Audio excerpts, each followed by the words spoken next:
Naam, taarifa ya habari kutoka hapa moja kwa moja nilipo na kuripotia matukio live bila chenga, bila shaka. Hapa na Changamka live moja kwa moja hapa nikiripoti moja kwa moja. Kwanza ni mkutasari.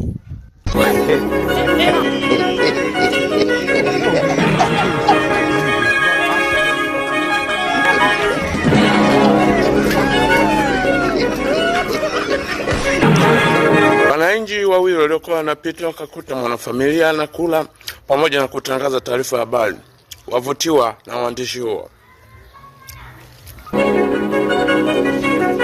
Kijana mmoja ambaye alikuwa akipita njiani akakuta mwandishi wa habari ana celebrate pamoja na kuenjoy, basi avutiwa kuwa shabiki. God have mercy upon us.